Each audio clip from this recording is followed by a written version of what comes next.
খুলনা এই শহরটার নাম শুনলে সবার আগে কি আপনার মাথায় আসে? নিশ্চয়ই চুইঝালের কথা মাথায় আসে। শুধু চুইঝাল না, কিন্তু এই শহরটাও কিন্তু ভীষণ সুন্দর। এই শহরের বাড়ি ঘর, আশেপাশের রাস্তাঘাট দেখতে খুবই সুন্দর। আর এই শহরের মানুষগুলোর ব্যবহার খুবই ভালো এবং তাদের অতিথি পরায়ণতা দেখলে আপনি বারে বারেই মুগ্ধ হবেন। যদিও খুলনা আমার বাড়ি, তাই খুলনা নিয়ে আমি বেশি কিছু বলবো না, আপনারা খুলনা আসলে নিজেরাই দেখতে পারবেন।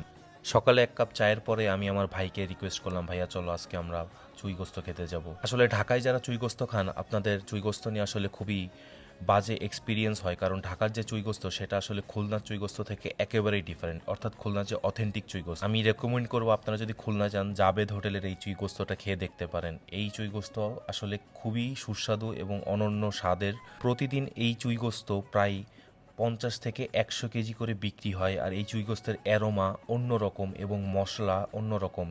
আর মশলার পরিমাণ অনেক, মানেই যে জিনিসটা ভালো তা কিন্তু মোটেও না। এই মাংসটার দাম নিয়েছিল 200 টাকা ভাতসহ। এখানে 4 থেকে 5 পিস গরুর মাংস ছিল, সাথে ছিল হচ্ছে যে 2 পিস চুই ঝাল, 2 থেকে 3 পিস বললে আরও দিবে, আর সাথে রসুন তো ছিলই। আপনারা যদি এই চুইগোস্তটা ট্রাই করেন তবেই বুঝতে পারবেন আসলে চুইগোস্তের স্বাদটা কী। আর এরপরে আমরা চলে গিয়েছিলাম বিকেলবেলা হচ্ছে রূপসা ঘাটে। এখানে গিয়ে দেখি এক মামা ডিম ঘোটা বিক্রি করছিল, তো আমরা একটা ডিম ঘোটা নিয়ে নিচ্ছি। এটা হচ্ছে যে হাঁসের ডিম দিয়ে বানানো হয়, অনেকে হাঁসের ডিম পছন্দ করে না। মুরগির ডিম দিয়েও কিন্তু ডিম ঘোটা বানায়, তবে হাঁসের ডিম দিয়ে এই ডিম ঘোটাটা খেতে বেশি ভালো লাগে।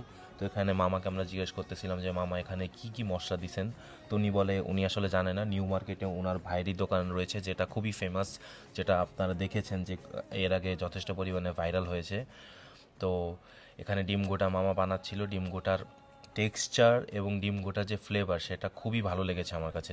তো খুলনায় যারা আসবেন আমি অবশ্যই তাদেরকে বলবো যে এই দুটা জিনিস অবশ্যই ট্রাই করতে। যদি পারেন নিউ মার্কেটের যে ডিম গোটা সেটা ট্রাই করবেন, সেটা আরও ভালো।